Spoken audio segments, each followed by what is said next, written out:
Stop, slow down, baby. Slow down, baby. Slow down, baby. Какво работиш? Тайна ли? Не е тайна. Работя пак в стриптиз бар, но не и на Лъв мост. Не мисля, че е нужда да споменавам името. Уважаеми зрители, тук при мен е една от най-сексапилните участнички в Big Brother, хубавата Елеонора, заради която станаха толкова скандали в семейния Big Brother. Много се радвам, че само за горещо даваш интервю, тъй като в момента има така голям медиен интерес за това секс клипче, имам предвид, което сега предполагам, че ще ми кажеш, че изобщо не си ти на това клипче, но първо добре дошла в горещото. Здравей, Венета. Да те питам още в самото начало дали се сбъдна твоята мечта. При излизането ти от Big Brother ти каза, че мечтата ти е да завършиш средното си образование, да станеш модел и да се преместиш да живееш в София. Голяма мечта. Успя ли да осъществиш? Да, значи всичките ми мечти се сбъднаха до тук. Живея в София. Завърших. В момента уча също. Какво учиш? За сега е тайна. Искаш да завършиш, да вземеш дипломата и тогава да така плеснеш в челото на всички неверници, които така през цялото време смятат, че ти си едно хубаво момиче, което търси лесния живот. Не съм казала без мозък сега. Така ли мислят хората за тебе? Предполагам, всяка красива жена я спрягат за проста. Да, обикновено като завиждат на жените, това казват, че са глупави. Тя е хубава, ама глупава. Stop, slow down, baby. Slow down, baby. Slow down, baby. А какви са отношенията си с мъжа ти в момента? Женени ли сте, разведени ли сте? Ние никога не сме били женени, значи отношенията са ни много добри, приятелски са ни отношенията, топли отношения имаме с него. Той е страхотен човек, гледа си детето. Нямам оплакване от него. А той къде живее в момента? София при тебе или си е в Велинград?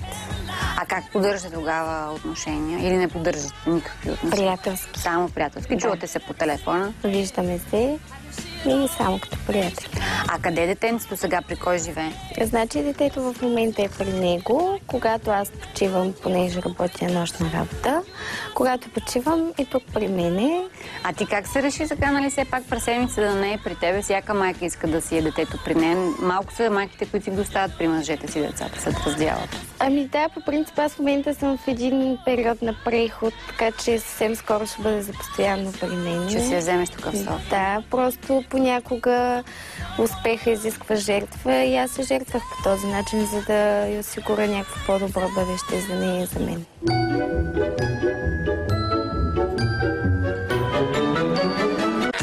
Stop, slow down, baby. Slow down, baby. Slow down, baby. А добре, ти как взе решение да дойдеш да живееш в София? Всяка жена търси някакъв успех, в смисъл. Определено нямах перспектива в Велинград. Но тук, като дойдеш, имаш къде да живееш, квартирата, как я плащаш? Работя. Какво работиш? Тайна ли? Не е тайна. Защото имаш толкова, че си на стриптиз бар на Лъвов мост, малко така го бяха написали като нещо обидно, едва ли не, че проституираш там. Глупости. Работя пак в стриптиз бар, но не и на Лъвов мост. Не мисля, че е нужда да споменавам името. Танцувам. Обичам да танцувам, още от малка харесвам танците и не мисля, че това е нещо лошо, не мисля, че е грях. Аз съм една християнка и примерно в Библията никъде не съм чела, че танцуването е забранено. Да. Аз не съм го учила при смъртните грехове, нали? Никъде не е описано, че... Имаш ли си приятел? Да, имам си приятел. Той как реагира на това, че ти се събличаш в този стриптиз бар? Кара ли ти се, ревнува ли те? По принцип, нормално е да ревнува като всеки мъж, който обича приятелка до себе си, но както казах, това е един преход, така че понякога човек стиска зъби, за да е добре после. А всъщност в какво се изразява работа? Какво значи да правиш стриптиз? Влизаш си в бара и там са няколко момичета, има клиенти, които сядат гледат. Правя изкуство, танцувам на пилона, както примерно балерините в балета танцуват, по дискотеките танцуват. По същия начин танцувам и аз, сам че на пилон. В какво облекло? Цялата чисто гола ли си или имаш нещо? Примерно сутиен, бикини? Зависи според настроението ми. Имам облекло, не съм чисто гола. Не те задължават собствениците. Примерно да кажат сега тук трябва така и така. Нямаш такива, нали, лоши, как сме гледали по филмите, бият стриптизьорките, карат ги да проституират, отива и влягай с клиента, той ще плати. Все пак вече в България сме доста напред, сме със свободна воля. Не мисля, че трябва да го има това нещо. А влиза ли в задължението ти да, примерно, ако някой клиент те хареса, иска да ти плати, да ходиш в някаква стаичка там? Пише, че отиваш в съседна стаичка, където правиш секс за 150 лева.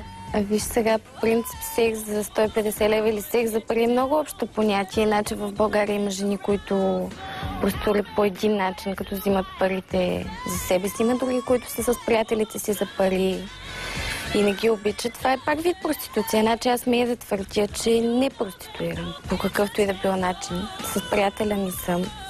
И мога да кажа, че той не е богат, не е известен, не е мутра. Аз ти ли го обичам? Не. Аз го обичам и съм с него. Това е. Stop. Slow down, baby. Slow down, baby. Slow down, baby. А между другото пишеха, че си компаньонка на богати мъже. Ходиш да правиш секс за пари. Била ли си компаньонка? Не, никога не съм била. Смея да твърдя смело, че никога не съм била. Значи хората и клиентите, които са идвали в бара, ако не са прекалено засрамени и посрамени, нали, от това, че са им отказала. И в смисъл, те биха потвърдили моите думи. Нали, има мъже, които не биха казали, защото самочувствието ще им се потъпка. И точно поради тази причина има доста хора, които казват, ето аз бях с нея. Но аз лично знам, нали, че не е така. А има доста такива мъже в България. Казват, че са били с тебе, с мене, с еди коя си, просто за да бъдат интересни. Но със сигурност повечето хора знаят, че не съм. Не правиш секс за пари. А каква е най-голямата сума, която са ти предлагали за секс? Нямам спомен. 1000-2000 лева? Евро? Не е важно. Не мисля, че това са подробности.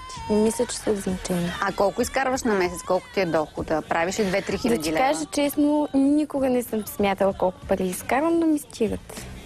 Колко са ти разходите? Какво имаш да плащаш? Квартира, ток, парно? Квартирата около 200-300 лева, още толкова консумативи, стат Имам към толкова 600. достатъчно, че да си отделя на страни пари, както вече съм събрала, за да мога скоро... Събрали? Какво ще купуваш? Ами, скоро ще си почина тук няколко месеца. След скоро време ще си оставя. Да, почивка. Не е почивка изобщо от работата, защото аз мятам да напусна тая работа.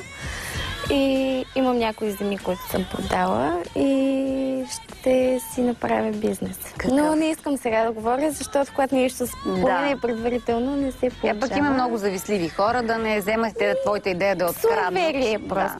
Да. А добре, пращаш ли пари на Давид да издържа детето? Естествено. По колко му плащаш на месец? Не е важно по колко. Примерно 500 лева достатъчно, че да им стига да си плащат разходите, да бъде тя добре и задоволена. Значи ти работиш тук в стриптиз бара и плащаш на Давид пари той да гледа детето.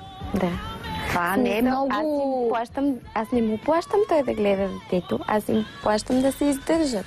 В смисъл да се гледат, да се чувстват добре. А той ходи ли на работа? Не, той се почива, но за мен е по-добре. От какво изморен дома ще си почива? Просто за мен е по-добре той да бъде до нея по-дълго време, защото той е един баща, който се грижи много добре за детето си и просто е по-добре да е повече време до нея.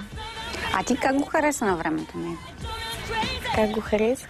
По принцип Давид е много добър човек. Значи смея да твърди, че характера му е мечта за всяка жена. Какъв, например? Добър. Какъв, например, да, добър е. Нямам просто думи да го опиша, в смисъл. Не те тормози, не те бие. Не. Ти биеш ли до него? Виж сега, значи в Big Brother, нали знаеш, че... Преувеличават нещата. Значи, за да си интересен на хората, не става с доброта и... Да. Stop. Slow down, baby.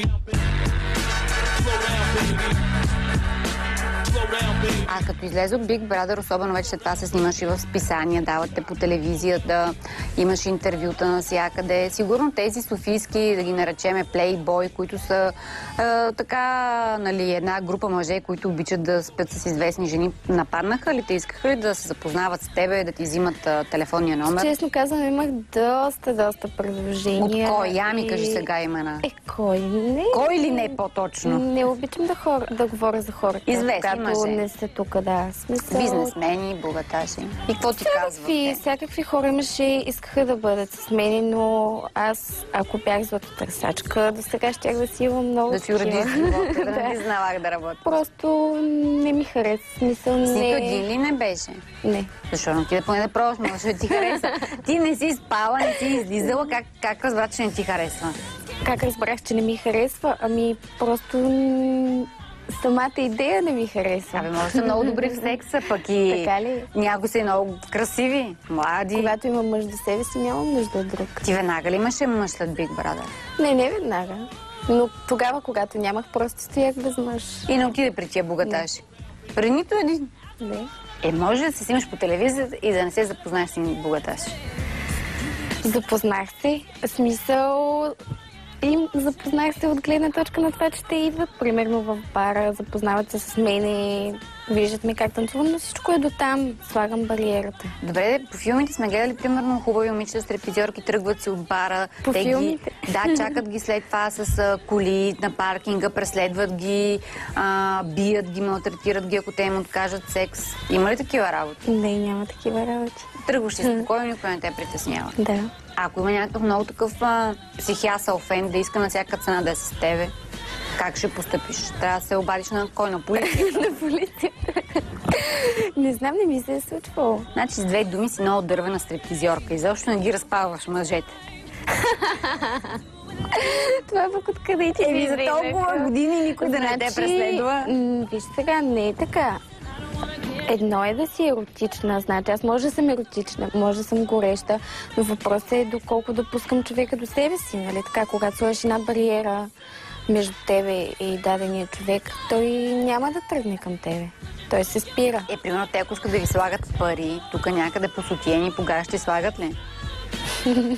Ми слагат, не е така. Ами да, когато някой ме хареса, когато ме види, че танцувам добре, той идва и ми слага пари. Това е в сутиена, например. Той може да пипне за гърдите. Не, няма как да ме пипне. Как слага парите? И те пипа. Може да ги сложи и другаде, защо трябва да стига? Ако ги сложи пък на бикините, ще шляпне пък от джоб. Аз предпочитам да ги взема в ръка. Разрешавате ли? Аз доколкото знам, те искат да ги слагат по белето, за да могат да те опипат. Не. Не правят такива работи. Значи аз имам много погрешно мнение за българския мъж. По принцип, важно е жената какво му позволи. Значи мъжът е ръководен от жената. Ако жената му позволи да бъде такъв с нея, той ще бъде. Ако не му позволи, няма да бъде. Stop. Slow down, baby. Slow down, baby. Slow down, baby. Що нямаш? Тук не виждам силиконов бюст, нищо не си правила. Имам сутиен. Сутиен сега. Сутиен всеки има. Нямам желание за силикон. Защо? Харесвам се такава.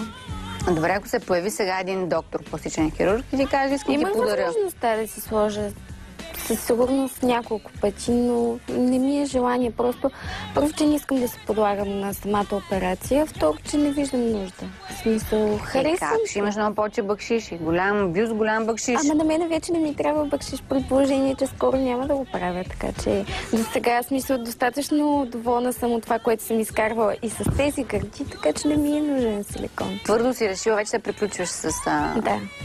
Добре, сега излезе един слух, че в Италия си ходила да снимаш някакъв порно филм. Вече се сменила професията. Един ли беше? Не знам, даже знаеш за кой казаха тази Анджелика от вашия сезон, че тя те уредила там. Тя, нали, беше порно актриса и тя те уредила с италианските порно режисьори. Вау! Аз четах, че имаше някакви такива истории. Не знам как да го обясня на аудиторията, че това е пълна измислица и... Не си станала порно актриса. Значи аз имам малко или много някакъв морал. Християнка съм, вярваща съм, нали, достатъчно вярваща съм, така че не мисля, че смея да си позволя чак такова нещо. Те в Библията не пише не бъди порно актриса. Господ, че те накаже. Не пише, но просто аз не мога да си го позволя. Дори като си го помисля, не мога да си го помисля. С негри също не съм имала нищо общо. Аз преди не съм те питал за негри. Не, защото се сетих, че пишеш, че имаше такъв слух, че имам някакво порно с някакви негри. Аз съм чела за порно клипче с един изкуствен черен член. Ти за вибратора? Не, аз говоря за снимките в Италия. Нали бяха пуснали някакъв слух, че съм имала някакви порнофилми в Италия с трима негри. Да. Значи това си различни теми. Филма си е в Италия един, клипчето си е друго. Значи... Филм не си снимала. И клипче не си, така ли? Филм не съм снимала. Клипчето, да подчертая, то го има в интернет. Значи първо излезе така с замазано лице, но в... Вследствие, смисъл скоро време, има клипче, в което вече се вижда по-ясно лицето на жената. Явно видяха, че няма да стане и хората да решат, че съм аз. И сега в момента вече мисля, че клипчето може да се види навсякъде по интернет, че не съм аз. Да. Ако има интерес да ги пускат тия слухове по твой адрес, особено това за клипчето с той е еднометров вибратор. Той е по-голям от мен. Ти колко си, един и колко? 60.